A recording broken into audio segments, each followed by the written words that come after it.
Esto es Tertulia Reformada, la combinación perfecta de amigos, teología y temas de actualidad. Esto es Tertulia Reformada. Comenzamos. Bienvenidos a Tertulia Reformada, una semana más. Y el día de hoy, pues estoy solo, Azael Contreras. Entonces realmente no es una tertulia, no puede ser una plática de sobremesa, solamente yo hablando al micrófono. Pero lo que sí va a ser esto es una nueva sección de Tertulia Reformada que se va a llamar Conversemos. Entonces, básicamente, Tertulia Reformada presenta Conversemos. Y lo que vamos a hacer en Conversemos es esta sección donde hablaremos de algunos temas, algunos libros, algunas ideas que no necesariamente son las nuestras o las que tiene en general el movimiento reformado contemporáneo, actual, sino que pues a lo mejor distan un poquito de lo que escuchamos generalmente o tienen otros enfoques. No quiero revolverlos con toda esta maraña de ideas que se me está formando sobre qué es Conversemos. Lo que vamos a hacer en Conversemos va a ser hablar de diferentes temas. En este caso, lo que yo tengo planeado es tomar un libro y hablar de distintos capítulos, a veces solo, a veces acompañado de mis otros amigos y algunos invitados también, para estar platicando sobre temas importantes, temas como no sé, las relaciones, como la teología, temas teológicos, pero de una manera un poco más clara o siguiendo una estructura de libro. Y pues eso es lo que vamos a hacer por acá. Y pues bien, en esta ocasión yo quiero hablarles de un capítulo. Literalmente nada más voy a hablarles del primer capítulo de un libro que he estado leyendo y que me ha parecido maravilloso, que se llama Talking Back to Purity Culture, que se traduce como Respondiéndole a la cultura de la pureza. Tiene como subtítulo Redescubriendo la sexualidad cristiana y fiel.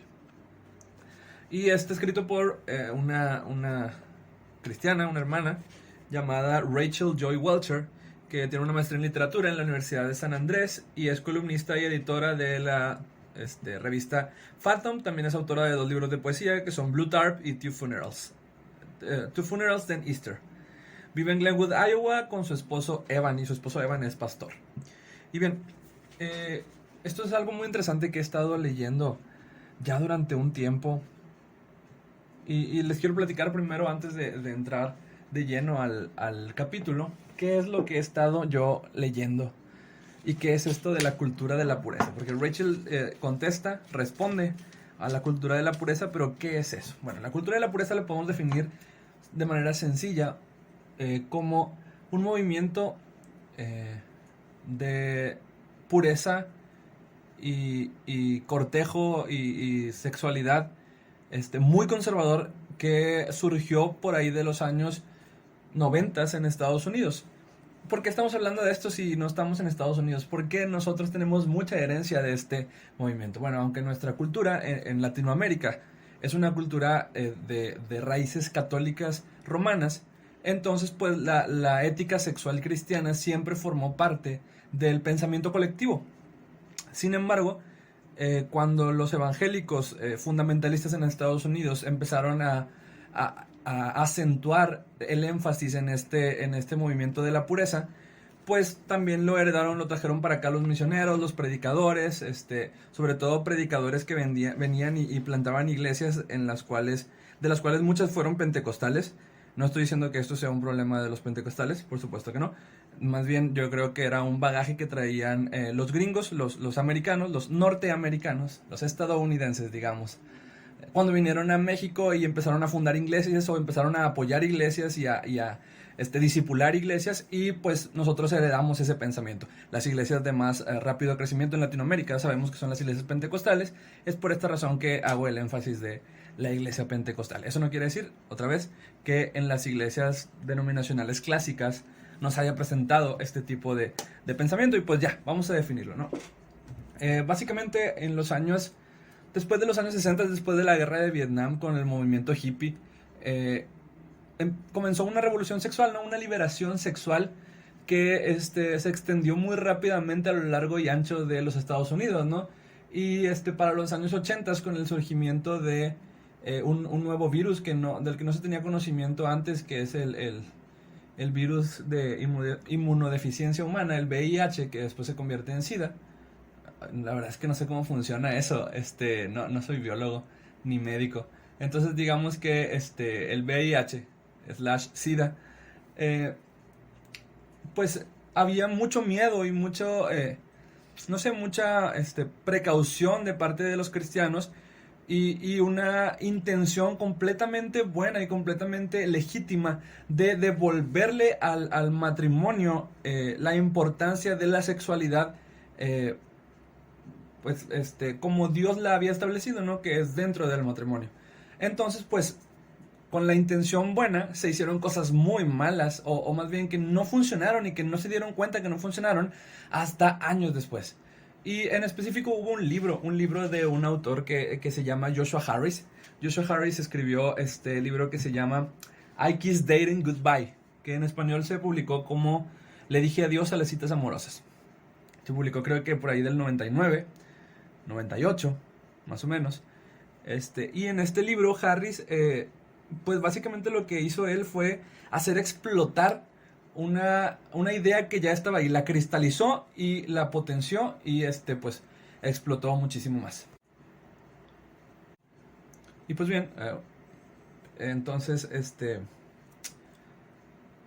hice una pausa, entonces no recuerdo qué es lo que estaba diciendo, pero retomando el tema, la cultura de la pureza, Joshua Harris escribió un libro 98-99 y lo que hace es pues cristalizar ideas que ya estaban en el pensamiento colectivo en Estados Unidos y hace explotar una ola de publicaciones de libros referentes a la pureza y a la sexualidad y a la necesidad de guardarse para el matrimonio. Esto es algo completamente bueno. Yo no creo que alguien pueda decir, ay, eso está muy mal, eso es un pecado, eso hace daño a la gente. No, porque literalmente nosotros creemos como cristianos con un pensamiento ortodoxo y que creemos que la Biblia es nuestra máxima regla de fe y práctica, que el sexo ha sido creado con intenciones de ser usados dentro de el pacto matrimonial. Entonces Dios lo creó para esto y Dios lo ve como algo bueno dentro de estos parámetros que Él mismo estableció. Es algo deleitable, digámoslo así. Pero bueno, entonces Joshua Harris escribe este libro, se llamó Le dije adiós a las citas amorosas, y después escribió una continuación que se llama Él y ella. En español, en inglés se llama Boy Meets Girl. Que narra la manera en la que él conoció a su esposa Shannon, la manera en la que ocurrió su cortejo, el cortejo de él hacia ella, y cómo cuidaron la relación de las citas y todo esto, y cómo guardaron su primer beso hasta el momento de estar en el altar, en el matrimonio, y pues de eso se trata el libro. Bueno, recientemente Joshua Harris, hace unos 3-4 años, 3 años, pongámosle, creo que sí, 2-3 años, anunció formalmente que se retractaba de algunas de las posturas que había tomado con su libro, aun cuando seguía creyendo que era bueno buscar realmente las raíces, o lo que lo llevó a escribir el libro, que era pues pensamiento de ética cristiana conservadora. Y anuncia su divorcio de Shannon, y anuncia también que ha dejado la fe cristiana. Anuncia que a partir de ese momento en adelante él ya no es más un cristiano. Que ese es un caso también muy interesante del que estaremos hablando en Tertulia Reformada en los próximos episodios. La ola de construcciones / apostasía que ha habido dentro de las celebridades cristianas evangélicas, sobre todo en los Estados Unidos, no exclusivamente en los Estados Unidos. Entonces, tenemos a Joshua Harris escribiendo este libro, Le dije adiós a las citas amorosas, y yo recuerdo haberlo leído hace aproximadamente 8 años, 9 años, 7 años, 8 años más o menos. Y ese libro a mí me impactó muchísimo. Yo recuerdo, lo tomé, lo leí y lo volví a leer, y lo leí una vez más, lo leí como 4 o 5 veces. Ese libro me parecía impresionante, me parecía algo muy importante, de lo que yo tenía muchas preguntas y que nadie me estaba diciendo, ¿no? Pues en la iglesia no nos enseñaban sobre eso, más bien si se veían temas de noviazgo eran temas muy superficiales e incluso incómodos, no era nada que tomara realmente en cuenta mis dudas, mis preguntas. Este libro de Harris realmente tomaba todas mis dudas y las ponía dentro de lo que yo creía que era una pureza bíblica. Entonces, pues bueno, Harris comienza ahí hablando en su libro sobre pues como una vez tuvo un sueño de que él estaba en el altar y cuando estaba en el altar su novia lo veía y de repente atrás de él se empezaban a parar una serie de chicas, un grupo considerable de chicas y le decía que pues eran todas las personas a las que le había entregado su corazón antes de ella y pues que eso lo había marcado de por vida y que eso iba a estar ahí para siempre, ¿no? Esto ya se había hecho este daño y ya no se podía jamás regresar a como estaba antes. Bueno, este tipo de pensamiento traumático marcó a toda una generación. A nuestra generación millennial, pues le tocó, pero a los más grandes, sobre todo, a los últimos años, o sea, a los últimos, ¿cómo se dice? Los primeros años de los 90, los que nacimos en los primeros años de los 90, en los primeros 5 años de los 90, ya no fue tanto el impacto de este tipo de pensamiento, aunque pues la verdad sea dicha, sí lo ha sido. Aquí el asunto es que, aunque en México y en Latinoamérica estas ideas no se hayan cristalizado de la misma manera que lo hicieron en Estados Unidos, los pensamientos, las ideas sí se movían en el aire y aunque no estaban patentadas, digámoslo así, por una autoridad, por un escritor que es autoridad mexicano o latinoamericano, sí eran parte del pensamiento eclesiástico. Bien, esto es de lo que Rachel Joy Welcher, llamámosla Rachel, llamámosla por su apellido, que tengo entendido que es Welcher, se dirige cuando habla sobre contestarle a la cultura de la pureza. Ella comienza hablando de su propio testimonio, ¿no? Ella pues creció en estos últimos años del siglo XX y los primeros años del siglo XXI en una iglesia donde le prometieron que si ella se guardaba para el matrimonio iba a tener un matrimonio próspero, fructífero y lleno de de placer sexual lícito, digámoslo así. Entonces pues ella se guardó hasta el matrimonio y cuando estaba casada, antes de cumplir 5 años de casada con su esposo, su esposo decidió que ya no quería ser más un cristiano, ¿no? Abandonó la fe y también abandonó el matrimonio. Entonces él dejó a Rachel y pues Rachel quedó sola, ya teniendo 30 años más, 30 años creo, otra vez sola y ahora divorciada, que ya no podía entonces volverse a casar, ya no podía volver a iniciar este proceso porque ahora todo lo que le habían prometido se estaba desvaneciendo, ¿no? Le habían prometido un matrimonio feliz, fructífero si ella se guardaba sexualmente, y lo que consiguió fue que pues pasara algo completamente imprevisto, digámoslo así. Entonces, bueno, Rachel posteriormente se volvió a casar, empezó a tratar este tema, a pensar sobre este tema y llegó a diferentes conclusiones muy interesantes, ¿no? Aquí en la introducción algo muy interesante que dicen es que en este movimiento de pureza, pues bueno, algunas de las prácticas del movimiento de pureza antes de eso eran las de no citas, que no haya besos, que no, si vas a salir en una cita con una persona del sexo opuesto, tú tienes que ir con un chaperón, ¿no? Un adulto que te esté acompañando y vigilando todo el tiempo, porque tú eres un joven inexperto que es un cóctel de hormonas, tu cuerpo, una bomba de hormonas, y en cualquier momento puedes cometer una tontería. Muchos de los pastores reformados de este movimiento neorreformado, neocalvinista de los últimos años hacen mucho énfasis en este tipo de prácticas. Uno de ellos es una persona que yo admiro mucho como predicador, pero que no comparto su visión del cortejo bíblico, digámoslo así, porque de bíblico no tiene nada. Es Paul Washer, y esto les puede resultar bastante sorprendente, y como que, no, pues Asael ya está, no sé, ya es feminista o ya es pro LGBT, y por eso ya no quiere a Paul Washer, nada que ver. Lo que yo estoy diciendo aquí es que Paul Washer tiene una visión de las relaciones entre sexos diferentes, no solamente relaciones sexuales ni románticas, sino todo tipo de relaciones, que no es una visión bíblica de ella. sí, de lo que debería ser este tipo de relaciones. Es decir, hay unos videos sobre Paul Washer y el matrimonio y el noviazgo y todo eso, donde pues hace mucho énfasis en algo que él llama la masculinidad bíblica, pero esa masculinidad bíblica más bien es una serie de prácticas que se acentuaron en los hombres en el siglo pasado. No es la sexualidad bíblica, ni la mentalidad bíblica, ni la masculinidad bíblica, tampoco es la masculinidad histórica después de los primeros cristianos o de las segundas y terceras generaciones de cristianos. No es la generación del cristianismo en la etapa medieval, es una percepción moderna de lo que es la masculinidad, y eso pues no puede llamarse masculinidad bíblica.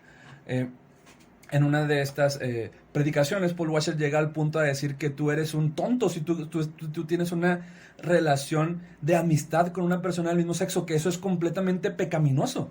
Tú no puedes tener una relación de amistad con una mujer si eres un hombre, ni viceversa. Eso no puede pasar, eso está completamente mal. ¿Qué estás haciendo?, dice él incluso. Está molesto en ese tipo de pláticas o de sermones que él da. No sé qué sean, la verdad, sermones no son. Son algo así como conferencias, digamos, sobre la sexualidad y el noviazgo y el matrimonio. Hace mucho énfasis en Efesios y hace mucho énfasis pues sí, lo que debería ser un matrimonio bíblico, y hay cosas en las que estoy de acuerdo, ¿no? Un matrimonio bíblico donde Dios es el centro, donde el hombre es cabeza de la familia. Esto es correcto, en esto no estamos en desacuerdo. En lo que estoy yo en desacuerdo es en ese tipo de prácticas. Más bien querer hacer pasar este tipo de prácticas como las correctas, las bíblicas, porque no es así, no funciona así. Y bien, en este tipo de movimientos se acentúa mucho. Si nosotros vamos hacia atrás en la historia y vemos cómo se ha visto a la mujer dentro de las esferas cristianas, no en el cristianismo, las esferas cristianas, hemos visto que la mujer se relaciona mucho con el pecado de Eva, ¿no? La mujer es la que pecó primero, la mujer es la que tentó, la mujer es la que se dejó tentar, la mujer ha sido la principal detractora del avance del hombre. Sin embargo, en el siglo pasado, en este movimiento de pureza, se acentuó mucho la lujuria y la visión de la sexualidad incorrecta dentro de los hombres, ¿no? El problema es que los hombres estaban teniendo muchas tentaciones y la mujer pasó de ser la parte promiscua de la relación a ser la provocadora de la relación. O sea, el problema aquí es que este hombre tiene pensamientos lujuriosos. Y eso es un problema, ¿no? Más bien, eso es un pecado, lo sabemos. Pero es más pecado que tú, siendo mujer, te vistas provocativamente porque haces caer a este hombre. Y pues, entonces estamos desviando la atención de lo que debería ser la pureza verdadera, bíblica, de la mente del hombre, que es donde realmente está la batalla, hacia la vestimenta de la mujer, ¿no? La mujer viene a ser la culpable. Se enfatiza mucho este pensamiento les voy a leer aquí, los hombres y los chicos fueron correctamente alentados a luchar en contra de la lujuria y a huir de la inmoralidad sexual. Para ayudar al hombre a tener éxito en esto, las mujeres y las chicas fueron incorrectamente culpadas por hacer que los hombres cayeran al vestirse inmodestamente, lo que sea que esto signifique, inmodestamente. De la misma manera, las mujeres casadas fueron amenazadas, o no sé cómo, estoy tratando de traducir directamente del inglés, por eso a veces me trabo un poquito. Admonished, es como regañadas, por no satisfacer lo suficiente a sus esposos en las camas, en los lechos matrimoniales, y así causando que sus esposos, muy comúnmente que eran emocionalmente distantes, fueran, como decimos aquí en México, ojo alegres, ¿sí? Que anduvieran viendo a otras mujeres. ¿Por qué los hombres casados ven a otras mujeres? Porque sus esposas no los satisfacen en la cama. Ese tipo de pensamiento se alentó muchísimo, no desde los púlpitos, sino del pensamiento comunitario de las iglesias evangélicas en Latinoamérica, y también dentro de los grupos no evangélicos. ¿Por qué? Porque, una vez más, aunque en México hay muy pocos practicantes de religión, realmente practicantes de religión, sí tenemos un pensamiento católico que establece una ética sexual cristiana, pero desde una visión corrompida, digámoslo así. ¿Por qué? Porque tenemos un montón de, entre comillas, cristianos nominales que se llaman a sí mismos católicos o cristianos y pues realmente no lo son. Entonces, bien, en la introducción, pues eso habla Wiltshire. Ella habla de una ocasión en la que fue a una conferencia sobre sexualidad y sobre los mitos de la cultura de la pureza. Y ella cuenta que encontró realmente un lugar impresionante donde por primera vez en toda su vida vio gente que había sido realmente traumatizada por este movimiento, en el que pues se dijo, ¿no? Por primera vez se habló, por primera vez la gente estaba callada, pero no porque se sintiera incómoda, sino porque había personas que estaban sacando sus más oscuros secretos a la luz de la comunidad de la iglesia. Y eso es impresionante, ¿no? Eso a mí me parece muy, muy válido. Este tipo de gente que ella cuenta, una chica que nos contó cómo su padre la había utilizado como sí, había hecho tráfico sexual con ella durante toda su infancia y adolescencia. Otra persona, otro chavo que estaba luchando con no sé, con atracción del mismo sexo, con hombres que luchaban con la masturbación, mujeres que luchaban con la pornografía, que este tipo de pensamiento colectivo nos ha hecho creer que las mujeres no piensan en eso, ¿no? Las mujeres son castas y puras y así tienen que mostrarse siempre. Los hombres, en cambio, pues son lujuriosos y por eso las mujeres tienen que ser cada vez más castas y puras para que los hombres sean menos lujuriosos. Bueno, no, nada que ver.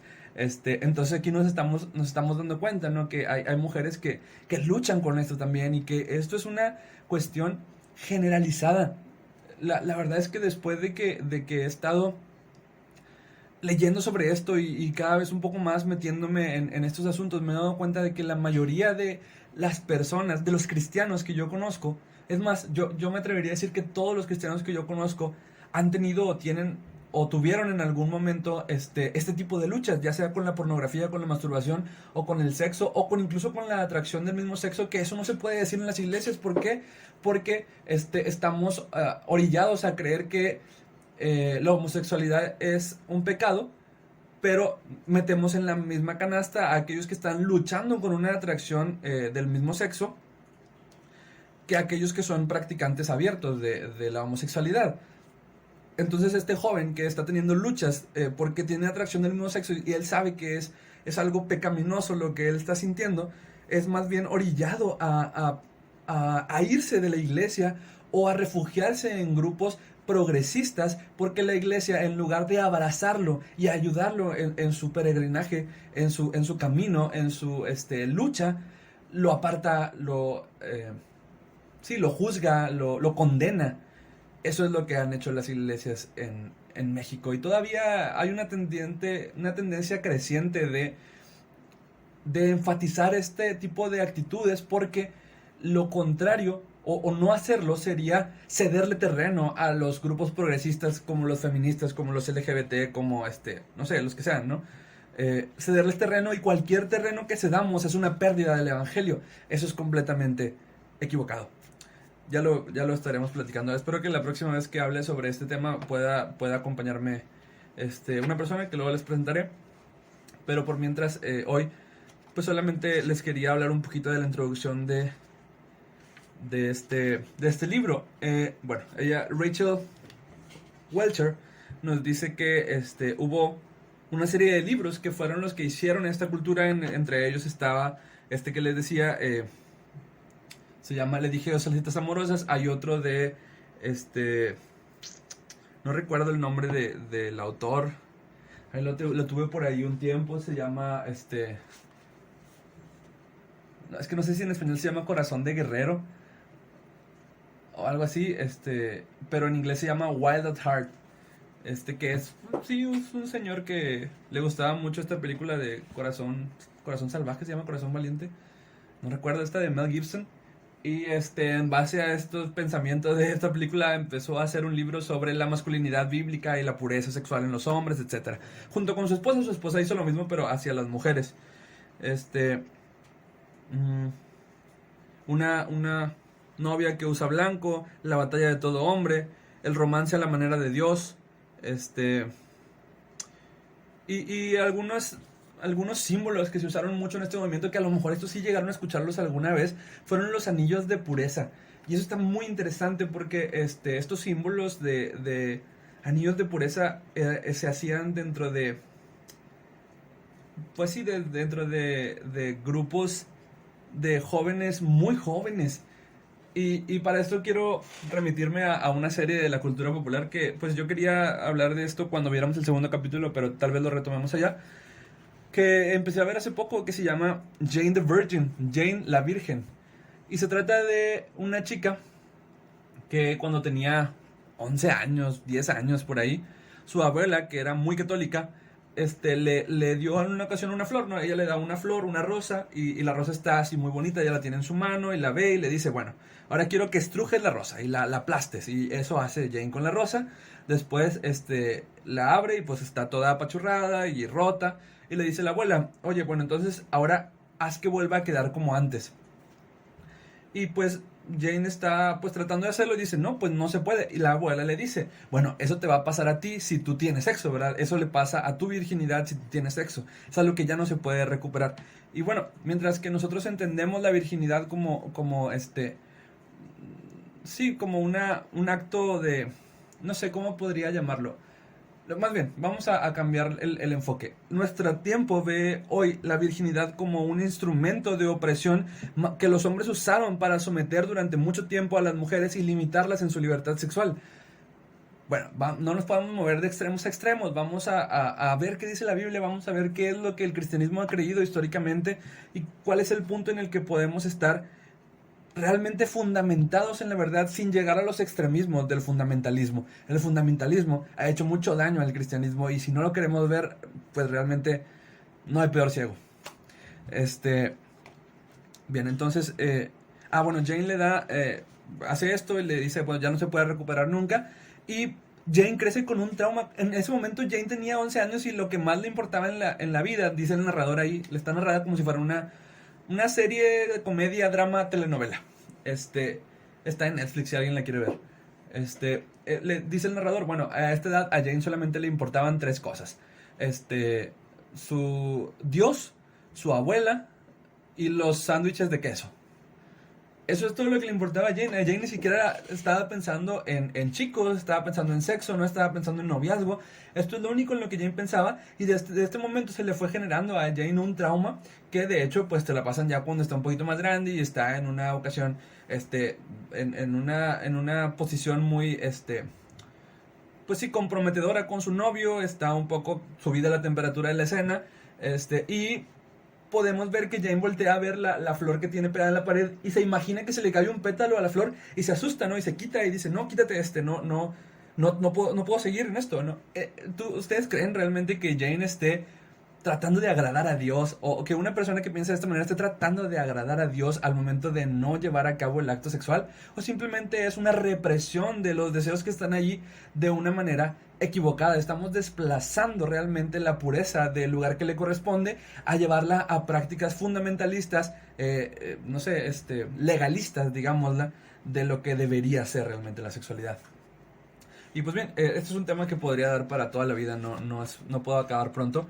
Pero, bueno, Joshua Harris, antes de abandonar la fe, hizo un documental, bueno, más bien, es una autora que se llama, déjenme les digo aquí, se llama Jessica Van der Wingard.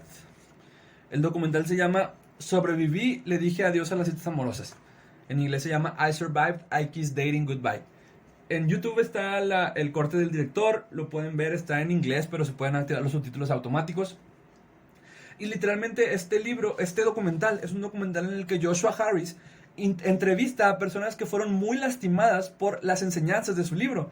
Y de hecho Joshua Harris dice, también Joshua Harris tiene una plática en TED, en esta plataforma, TED se llama, donde habla de arrepentirse de algo, ¿no? Como de, sí, decir, me equivoqué. Y en este libro habla de cómo él se siente muy equivocado de haber escrito ese libro, muy arrepentido de haber escrito ese libro y de lastimar a las personas que lastimó. Y él dice, bueno, yo tenía 20 años, era un joven inexperto que le pedía a Dios escribir un libro que cambiara toda una generación y lo hice, pero no de la manera que yo quería, ¿no? Entonces, pues es un enfoque muy interesante de Harris. Bueno, no estamos de acuerdo ahora con Harris, no estoy de acuerdo en todo. Y en ese momento en que salió esta plática de TED donde él se retractaba de su libro, yo todavía no tenía este pensamiento y yo recuerdo que me molestó mucho. Yo le dije, no se te permite retractarte de la verdad de Dios, pero ahora que lo veo con un poco más de perspectiva, con una perspectiva un poco más amplia, pues me doy cuenta que realmente Harris tenía razón en retractarse de estas prácticas fundamentalistas, legalistas de su libro, que solamente, pues solamente reprimían a las personas, no estaban viviendo en pureza, estaban viviendo reprimidas, y ese ha sido uno de los grandes problemas de nuestro tiempo, de nuestro pensamiento sobre la sexualidad, incluso en nuestros días todavía lo es. Walcher termina su capítulo hablando de... Ella dice que lo que pretende con su libro no es darte un nuevo, le dije yo, celestes amorosas o una manera correcta de hacer todo, que sea el libro de texto con el que vamos a regir nuestro pensamiento sobre la sexualidad a partir de ahora, sino que pretende que más gente empiece a hablar de esto. Y eso es lo que yo pretendo con esta nueva sección de Tertulia Reformada. Conversemos, Teología en Convergencia, que es simplemente vamos a hablar de cosas que no se hablan generalmente. Vamos a hablar de cosas con las que no estamos de acuerdo. Vamos a escuchar a personas con las que no estamos de acuerdo y vamos a ver qué es lo que están diciendo y vamos a ver si hay puntos de encuentro o si no los hay y por qué no los hay. Pero más que todo, lo primero que yo quiero hacer es que escuchemos y podamos tratar con amor a aquellos que no piensan como nosotros o a aquellos que están cambiando de pensamiento o a aquellos que han cambiado de pensamiento ya. Eso es lo que pretende Conversemos. Conversar. ¿Con qué? Con autores, conversar con libros, conversar con personas, conversar con ideas. O simplemente hablar de ideas que ya tenemos, pero un poquito más profundamente, ¿no? Las preguntas de discusión del libro de Walcher son ¿qué se te enseñó a ti sobre la sexualidad y el matrimonio cuando ibas creciendo? ¿Qué se enseñó? Es pregunta retórica, no piensen, o si quieren comentar ahí en el Facebook, en el Instagram, pueden hacerlo. ¿Qué se les enseñó a ustedes sobre el sexo y el matrimonio cuando fueron creciendo? Yo recuerdo que en la iglesia donde yo estaba, pues cuando se hablaba de sexo y matrimonio, pues sacaban a los niños y a los jóvenes del santuario y era plática solamente para adultos casados. Entonces, pues desde ahí empieza creciendo como un tabú, ¿no? Empieza siendo algo prohibido, algo que no se le permite al joven escuchar porque va a despertar deseos pecaminosos en él. Pues cuando más bien la cultura te bombardea con imágenes sugestivas todo el tiempo, sería mucho más eficiente que la iglesia sea la que te esté hablando directamente sin este tipo de juegos. Segundo, ¿qué viene a tu mente cuando escuchas el término cultura de la pureza? Y aquí hay unas respuestas que le dan a Walcher en su cuenta de Twitter. Ella hizo esta pregunta y gente le contestó. Bueno, una le contestó: si sigo una lista de reglas, la mayoría de las cuales ni siquiera son bíblicas, se me garantiza un matrimonio increíble con una gran vida sexual. Otra persona le escribió: la cultura de la pureza es que la lujuria de él es la culpa de ella. Otra persona le escribió: la cultura de la pureza es un bien intencionado deseo de proteger una lista de qué hacer enterrada en por qué es deficiente. O sea, no sé si se entiende bien, ¿no? Es como te dicen qué hacer, pero no te dicen por qué, o el por qué son deficientes. Otra te dice una cultura de miedo que no dice la verdad sobre el sexo ni sobre el carácter de Dios. Y otra decía miedo y vergüenza. Trajo los problemas de los hombres con la lujuria al frente, pero no les ofreció esperanza a las mujeres que tenían problemas similares. Y ese es el punto de la cultura de la pureza, ¿no? Más bien trajo vergüenza a este tipo de pláticas, trajo humillación, trajo condenación a personas que habían tenido pasados sexuales, diferentes o no cristianos, que no se conformaban a la ética cristiana, y pues las hizo sentirse humilladas, avergonzadas, y muchas veces estas fueron las razones por las que cientos y cientos de cristianos abandonaron la iglesia. Entonces no es un tema que digamos es secundario.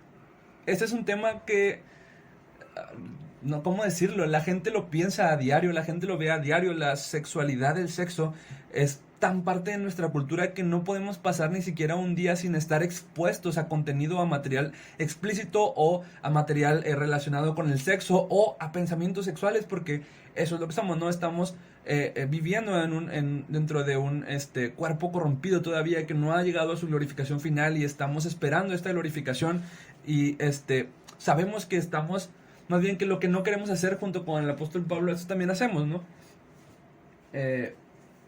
Pues ese es el punto de por qué hablar de la cultura de la pureza. ¿Por qué mejor no hablar nosotros correctamente del sexo, ya sin tapujos, ya sin que nos dé miedo? ¿Qué van a pensar de nosotros si yo digo masturbación? ¿Qué van a pensar de mí si yo digo vi pornografía una vez, o veo pornografía, o lucho con la pornografía?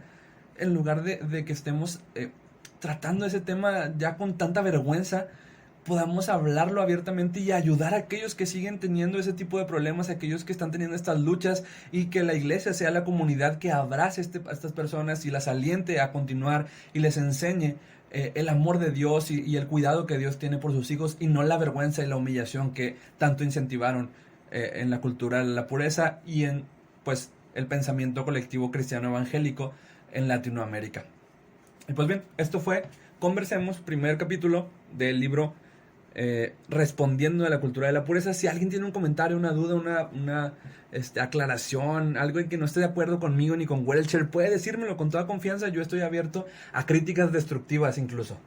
No pasa nada. A mí me gusta escuchar a personas que no piensan como yo, pero a gente que le guste conversar, sobre todo, ¿no? Que le guste platicar, ¿no? Ok, no pienso como tú, pero vamos a platicar. Eso me parece muy interesante. Gente que me dice, no pienso como tú y no me interesa platicar contigo, pues ¿qué podemos hacer, verdad?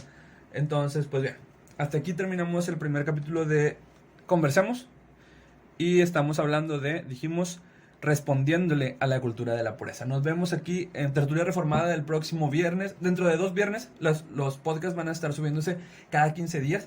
Dentro de 2 semanas vemos un nuevo tema con Tertulia Reformada, y la siguiente sesión vemos la segunda parte del libro Respondiendo a la cultura de la pureza, que vamos a hablar de cómo el cristianismo evangélico, el evangelicalismo se dice, hizo de la virginidad un ídolo, y vamos a estar hablando sobre eso. Es muy muy interesante. Nos vemos entonces en Tertulia Reformada, y recuerden seguirnos en nuestra página de Facebook, Instagram y YouTube, en Spotify también como Tertulia Reformada en todas las redes. Si tienen alguna pregunta o comentario, alguna sugerencia de tema, con gusto los escuchamos y los recibimos. Que la pasen excelente, Dios les bendiga, hasta luego. Eso fue Tertulia Reformada. Síguenos en nuestras redes sociales y no te pierdas nuestro episodio semanal, Tertulia Reformada.